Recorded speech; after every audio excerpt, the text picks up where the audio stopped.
السلام علیکم ورحمۃ اللہ وبرکاتہ۔ الحمد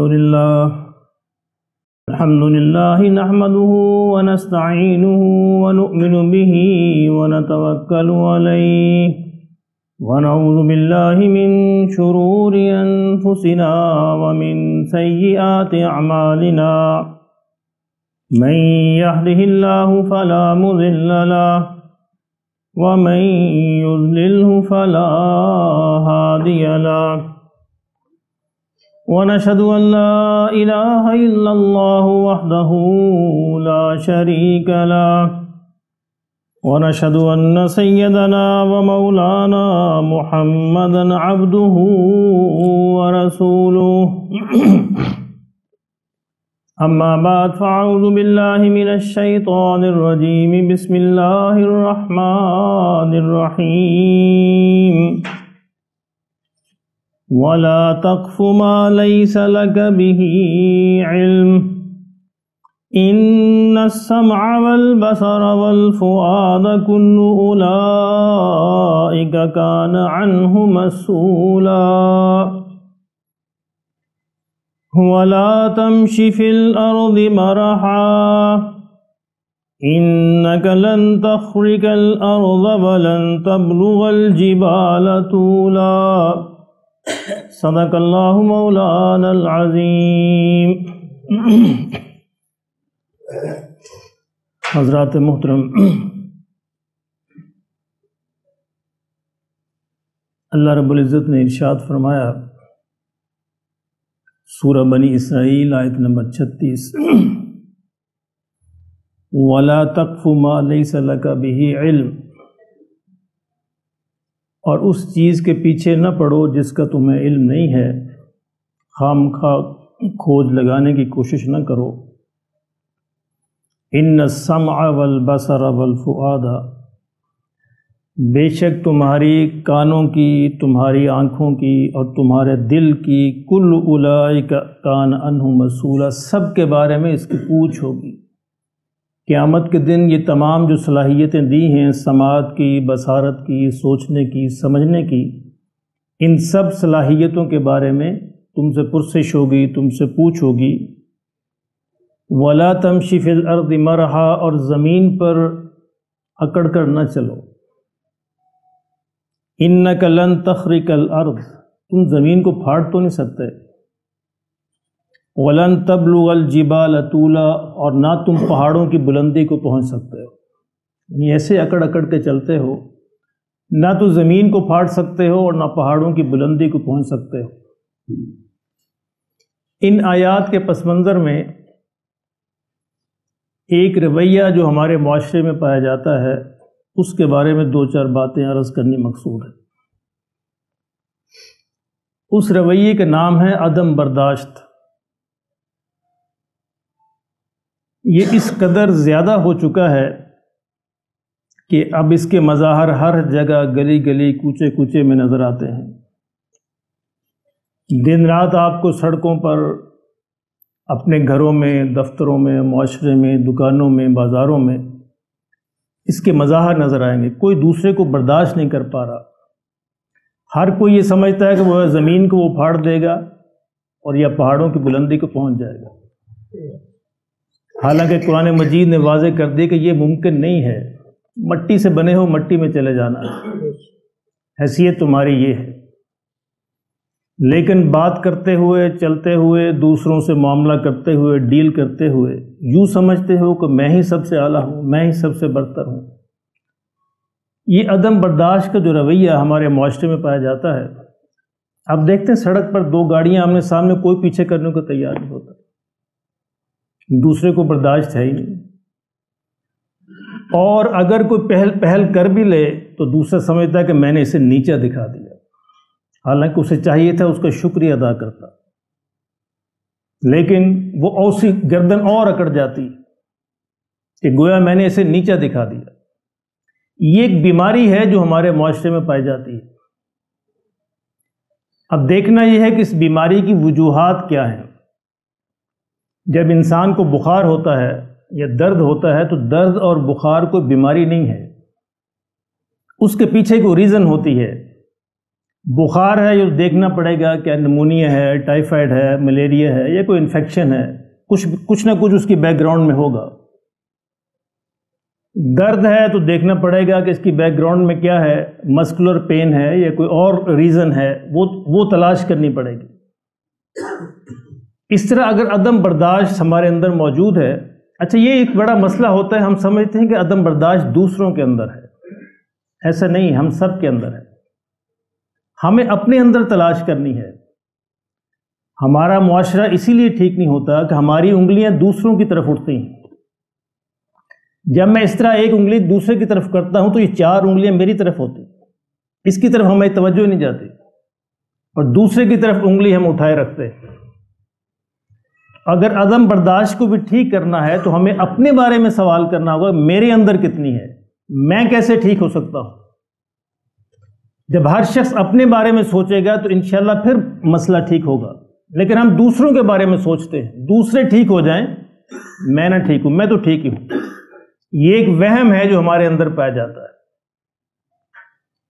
اب عدم برداشت کی اس رویے کی بھی پیچھے دیکھنی پڑے گی، جس طرح بخار کی یہ درد کے بارے میں ہم تلاش کرتے ہیں کہ پیچھے اصل مسئلہ کیا ہے.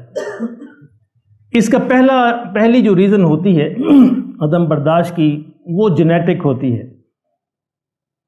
ہمارے جینز کے اندر ہے، ڈی این اے کے اندر یہ مسئلہ اگر موجود ہے تو وہ تو عام طور پر ٹھیک نہیں ہو سکتا.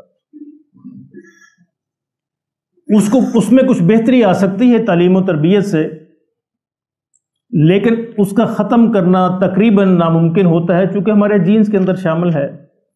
مسئلہ ہی ایسا ہو گیا ہے. ہم اس کو ریفائن کر سکتے ہیں، اس کو کچھ بہتر کر سکتے ہیں تعلیم و تربیت سے، ماحول تبدیل کرنے سے، کمپنی تبدیل کرنے سے، دوست احباب تبدیل کرنے سے کچھ نہ کچھ بہتری آ سکتی ہے. اور دوسری اس کی ریزن یہ ہوتی ہے کہ بچپن سے لے کر لڑکپن تک آپ کس ماحول کے اندر رہے ہیں.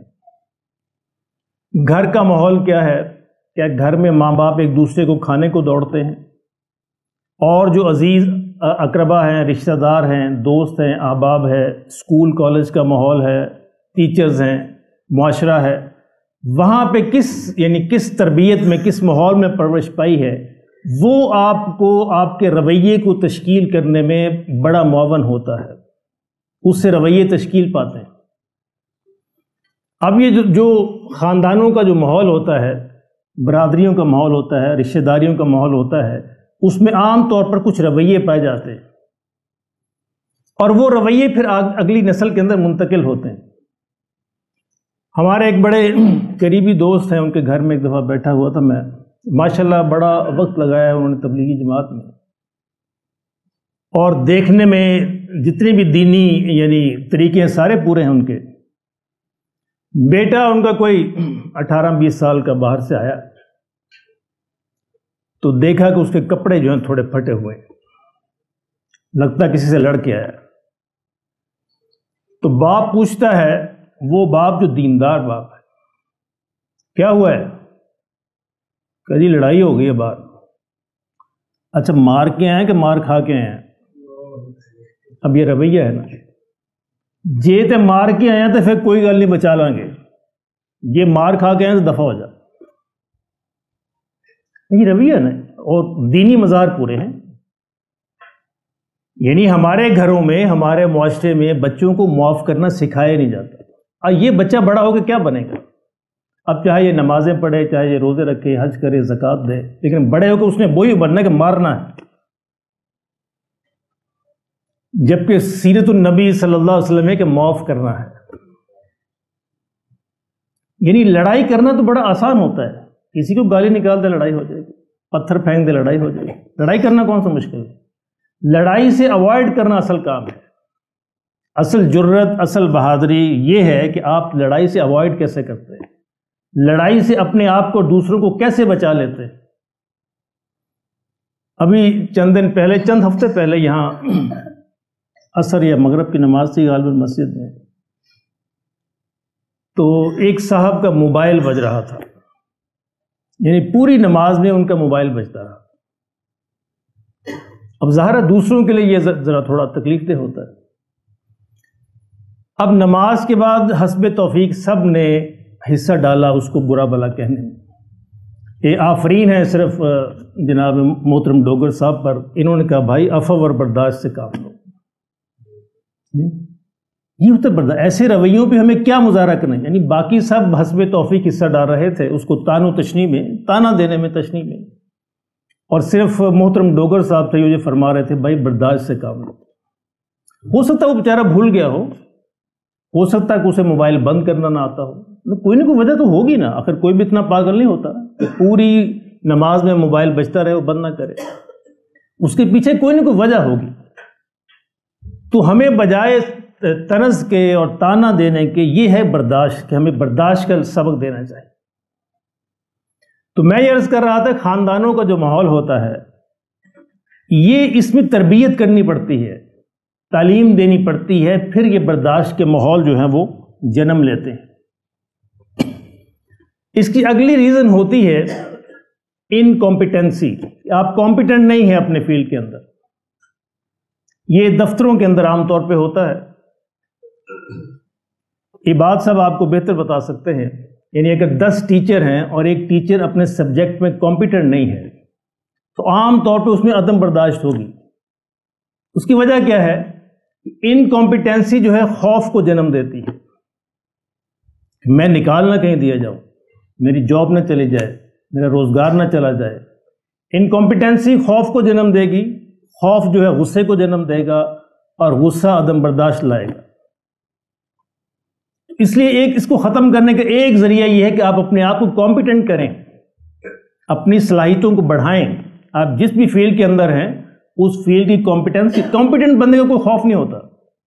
کوئی نہیں، یہاں نہیں تو کہیں اور کام مل جائے گا. مسئلہ کوئی دیکھیں جو کاریگر ہوتا ہے نا، اصل کاریگر، اسے کبھی یہ مسئلہ پیدا نہیں ہوا کہ مجھے کام نہیں ملتا.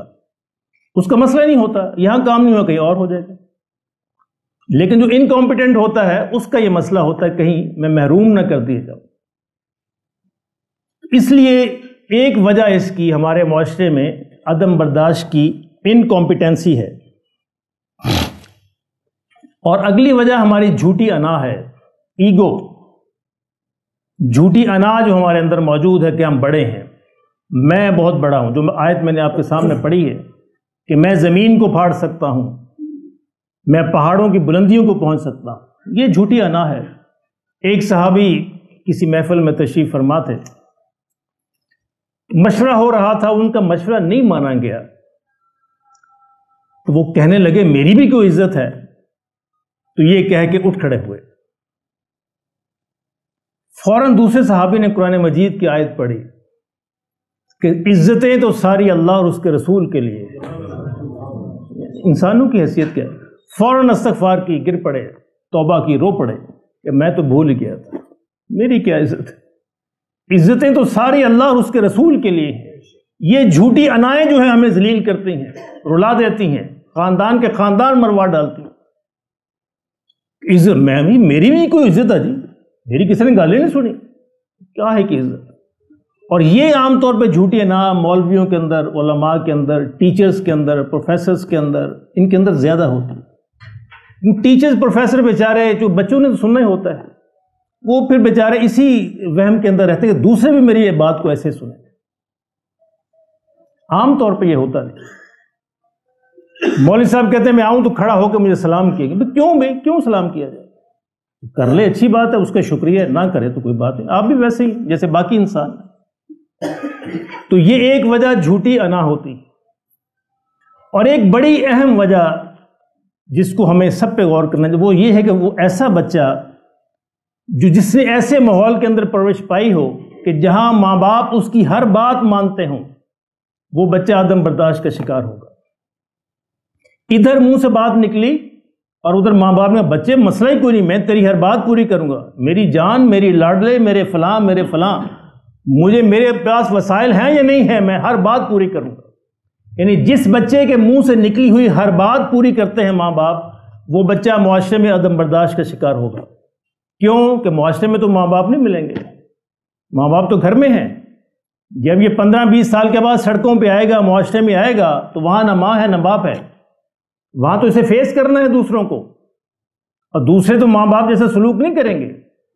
اس لیے بچوں کو اگر بیلنس بنانا ہے تو ان کی ہر بات نہ مانی جائے، جو جائز ہے مان لیں، لیکن کبھی ان کو انکار کرنا بھی سکھائیں، بتائیں ان کو کہ میرے وسائل اس کی اجازت نہیں دیتے، ہر بات نہیں مانی جائے گی، اور زندگی میں ایسے ہوگا کہ تمہاری ہر بات نہیں کوئی مانے گا۔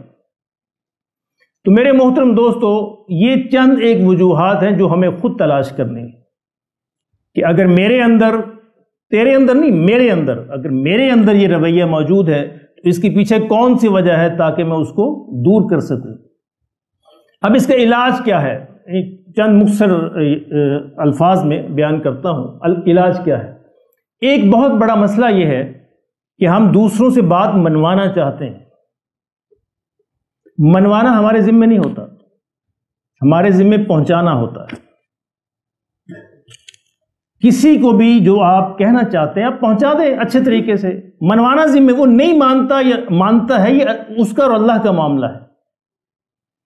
اب یہ دیکھیے، میں ایک چھوٹی سی مثال دیتا ہوں، ناراض نہ ہوئے گا۔ ہماری مسجد میں یہ لائٹیں جلتی ہیں نا، اب کچھ صاحبان کا خیال ہے کہ لائٹیں زیادہ جلتی ہیں، کم جلنی چاہیے۔ کچھ کا خیال ہے کہ نہیں ٹھیک ہے، روشنی ہونی چاہیے، اچھی لگتی ہے روشنی۔ اب کچھ دوست ناراض ہوتے ہیں اس پہ کہ جن کے ذمے یہ ڈیوٹی لگائی گئی ہے، جن کے ذمے مسجد کا انتظام ہے، ہمارا کام صرف یہ کہ ان کو بات پہنچا دیں، آگے وہ ذمہ دار ہے، منوانا ذمہ نہیں ہے۔ اچھا، وہ ناراضگی کیوں پیدا ہوتی ہے کہ وہ اس خیال پہ کھڑے ہوتے ہیں کہ میں منوا لوں ان سے۔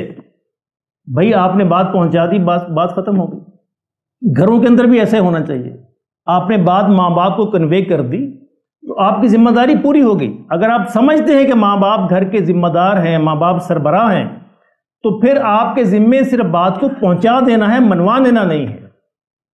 ہر جگہ فساد یہیں سے جنم لیتا ہے۔ ہم سمجھتے ہیں کہ بات منوا لیں ہم، بھائی منوانا ہمارے ذمے نہیں، اپنے آپ سے منوانا ذمے ہے۔ اپنے آپ سے منوائیں، دوسروں کو صرف پہنچائیں، دوسروں کو صرف سمجھائیں، بس مناسب حد تک۔ آپ نے بات پہنچا دی، اللہ کے ذمے آپ سرخرو ہیں، آپ نے اپنا ذمہ پورا کر دیا۔ اب فرض کریں آپ سمجھتے ہیں غلط کام ہو رہا ہے، یہ لائٹیں جلانا جو ہے، آپ نے بات پہنچا دی، بس اب جو ذمہ دار ہے مسجد کا، اب اس کا اور اللہ کا معاملہ ہے، وہ جواب دہ ہے اللہ کو۔ اب اس کی اپنی ایک نیت ہے، یہ بڑی یعنی خوبصورت بات ہے، وہ اگر لائٹیں جلاتے ہیں تو ان کو بھی ثواب ملے گا، ان کی اپنی ایک نیت ہے، اور جو آگے بند کرتے ہیں ان کو بھی ثواب ملے گا، ان کی اپنی ایک نیت ہے۔ لیکن اس میں عدم برداشت نہیں ہونی چاہیے، ناراضگی نہیں ہونی چاہیے۔ آپ نے بات پہنچا دی، بس یہ کافی ہے، یہ ہمارے ذمے اتنا ہی تھا، اس سے آگے نہیں ہے۔ اور اگلی بات یہ ہے کہ سوچیں، غور کریں کہ لوگ بھی تو ہمیں برداشت کرتے ہیں، تو میں کیوں نہ برداشت کروں؟ کیوں جی اورنگزیب صاحب، ہر بندہ پیغمبر تو نہیں ہوتا۔ اللہ کی قسم، صرف پیغمبر کی ذات ہی کامل ہوتی ہے۔ پیغمبر کے بعد ہر شخص میں کوئی نہ کوئی مسئلہ ہو سکتا ہے۔ اللہ نے جو معصوم بنایا ہے وہ پیغمبر کی ذات کو بنایا ہے، ہر لحاظ سے اکمل اور کامل۔ باقی تو انسان ہیں، انسانوں کے اندر مسائل ہو سکتے ہیں، مجھے اگر برداشت کیا جاتا تو میں کیوں نہ برداشت کروں؟ اصل میں لوگ مروت کرتے ہیں، آپ کو بتاتے نہیں۔ آپ کے اندر بھی بڑے مسئلے ہیں، میرے اندر بھی بڑے مسئلے ہیں، تو میں یہ خیال کروں کہ اگر مجھے برداشت کیا جا رہا ہے تو میں بھی دوسروں کو برداشت کروں۔ آخر لوگوں کی بھی ہمت ہے نا، مجھے برداشت کرتے ہیں تو میں پھر دوسروں کو برداشت کیوں نہیں کرتا؟ تو پہلا طریقہ کیا ہے؟ پہلا طریقہ کہ ہم یہ سوچ لیں کہ ہمارے ذمے پہنچانا ہے، منوانا نہیں ہے۔ بات پہنچا دی، ہماری ذمہ داری ختم ہو گئی۔ دوسرا طریقہ یہ ہے کہ ہم سوچیں کہ ہمیں بھی تو برداشت کر رہے ہیں نا لوگ، ہم کیوں نہ برداشت کریں؟ تو گھروں میں 3 4 5 6 بہن بھائی اکٹھے رہتے ہیں، تو ایک بھائی یہ خیال کرے دوسرے بھائی بھی تو مجھے برداشت کرتے ہیں، تو میں بھی پھر اس کو برداشت کروں۔ تو یہ طریقے سے اپنے آپ کی تربیت ہوگی۔ اگلا طریقہ یہ ہے کہ سیرت النبی صلی اللہ علیہ وسلم پر غور کریں۔ سب سے اہم ترین ذریعہ جو ہے اپنے آپ کو ٹھیک کرنے کا، کہ اگر ہمارا یہ دعویٰ ہے کہ ہم رسول اللہ صلی اللہ علیہ وسلم کے امتی ہیں، تو پھر ہر مسئلے میں ہمیں وہاں سے رہنمائی لینی ہے۔ وہی ایک شمع ہے، وہی ایک سورج ہے جہاں سے ہمیں روشنی لینی ہے۔ اللہ اکبر! ایک دیہاتی مسجد نبوی میں آیا، پہلی دفعہ کو نہیں پتا ہوگا بیچارے کو، پیشاب کی شدت پیش آئی تو مسجد ہی میں پیشاب کر دیا۔ کچھ صحابہ دوڑے کہ اس کو منع کریں۔ اللہ اکبر، یہ ہے محمد رسول اللہ صلی اللہ علیہ وسلم۔ نام لینا بڑا آسان ہے، عمل کرنا بڑا مشکل ہے۔ حضور نے روک دیا، ایسا نہ ہو اس کو پیشاب کی کوئی تکلیف نہ ہو جائے، پیشاب کرنے دو، اب درمیان میں روکنا اس کو ٹھیک نہیں ہے۔ دیکھیے مروت کا یہ حال ہے، برداشت کا یہ عالم ہے۔ مسجد کے اندر دیہاتی پیشاب کر رہا ہے، صحابہ دوڑے ہیں اس کو منع کرنے کے لیے، اور آقا دو عالم صلی اللہ علیہ وسلم نے منع کر دیا کہ درمیان میں نہیں روکنا پیشاب کرتے ہوئے، اس کو کوئی پیشاب کی تکلیف ہو جائے گی۔ اور جب پیشاب کر کے بعد میں اس کو سمجھا دیا کہ بیٹا مسجد میں پیشاب نہیں کرتے، یہ پیشاب کی جگہ نہیں ہے، اس پہ پانی پھر صحابہ سے کہا پانی بہا دو۔ تو اگر ہم اس سورج سے روشنی لیتے رہیں تو پھر ہمیں کسی اور روشنی کی ضرورت نہیں رہے گی۔ مسئلہ یہ کہ ہم یہاں سے روشنی لیتے نہیں، ادھر ادھر سے روشنی لیتے ہیں، اور وہ روشنیاں ہوتی ہیں نامکمل، اور وہ روشنیاں ہوتی ہیں گھٹیا، اور وہ روشنیاں ہوتی ہیں ناقص۔ ایک ہی روشنی ہے جو مکمل ہے، اکمل ہے، آسن ہے ہر لحاظ سے، اور وہ ہے محمد رسول اللہ صلی اللہ علیہ وسلم۔ تو اگر ہمیں عدم برداشت اپنے اندر ختم کرنا ہے تو ہم سوچیں کہ حضور کا طریقہ کیا تھا۔ ایک شخص آیا، زید بن ثانہ اس کا نام تھا، حضور نے کوئی قرض دینا تھا اس کا، اللہ اکبر، دور سے آیا، کپڑا پھینکا گردن میں حضور کی لپیٹ کے اس کپڑے کو بل دے دیا، اللہ اکبر، کہ میرا قرض واپس کرو۔ یعنی گردن میں کپڑا پھنسا ہوا ہے، کپڑے کو وہ اس سے کھینچ رہا ہے، اور حضرت عمر رضی اللہ تعالیٰ عنہ دوڑے کہ اس شخص کو ماریں، آپ نے روک دیا، کہا کہ عمر تمہیں تو مجھے کہنا چاہیے تھا کہ اس کا قرض دو، جلدی ادا کرو، تم اس کو مار رہے ہو۔ اب عالم دیکھیں، یہ کوئی انداز ہے قرض مانگنے کا؟ اب اتنی تکلیف پہنچائی ہے آقا دو عالم صلی اللہ علیہ وسلم کو کہ گردن میں کپڑا ڈال کے کھینچ دیا ہے، گردن میں تکلیف ہو گئی ہے، اور عمر دوڑے ہیں اس کو مارنے کے لیے، کہا کہ نہیں، تمہیں مجھے کہنا چاہیے تھا کہ اسے قرض ادا کرو، تم اس کی طرف کیوں گئے؟ تو میرے محترم دوستو، ہمارا المیہ یہی ہے کہ ہم نے اس در کو چھوڑ دیا ہے۔ کون سا در؟ محمد رسول اللہ صلی اللہ علیہ وسلم۔ تو ہمارے ہر مسئلے کا حل اس در کی طرف لوٹنا ہے، اس در کی طرف واپسی ہے۔ تو یہ جو رویہ ہمارے معاشرے کے اندر موجود ہے، تو ہم یہ سیکھیں کہ ہمیں محمد رسول اللہ صلی اللہ علیہ وسلم کے در سے روشنی لینی ہے۔ آپ تو ہر وقت معاف کیا نا، ہمیں معافی سیکھنی ہے، اپنی غلطیوں کو معاف کرتے ہیں، دوسروں کی غلطیوں کو معاف کرے۔ ہر بندہ کہتا ہے مجھے الاؤنس دیا جائے، میری غلطی کو معاف کیا جائے، تو میں پھر دوسرے کی غلطی کو کیوں نہ معاف کروں؟ اور کیوں معاف کروں؟ چونکہ حضور معاف کیا کرتے تھے۔ میں کیوں برداشت کروں؟ کیونکہ حضور برداشت کیا کرتے تھے۔ اگر ہماری نیت یہ ہوگی تو انشاءاللہ یہ عمل اتنے اجر و ثواب کو باعث بنے گا کہ انشاءاللہ ہمیں جنت میں حضور کا ساتھی بنائے گا۔ انما الاعمال بالنیات، پڑھیے سارے، انما الاعمال بالنیات، اعمال کا دار و مدار نیتوں پر ہے۔ اگر میں نے دوسرے کو اس لیے برداشت کیا کہ میں رسول اللہ صلی اللہ علیہ وسلم کا امتی ہوں کیونکہ حضور برداشت کیا کرتے تھے، تو انشاءاللہ جنت میں حضور کا ساتھی بنوں گا۔ اگر میں نے دوسرے کو اس لیے معاف کیا کہ آقا دو عالم صلی اللہ علیہ وسلم معاف کیا کرتے تھے، تو انشاءاللہ کل قیامت کو جنت میں حضور کا ساتھی بنوں گا۔ اس نیت سے کیجئے، انشاءاللہ میری بھی اصلاح ہوگی، ہم سب کی اصلاح ہوگی۔ اللہ ہم سب کو نصیب فرمائے، سنت ادا فرمائے۔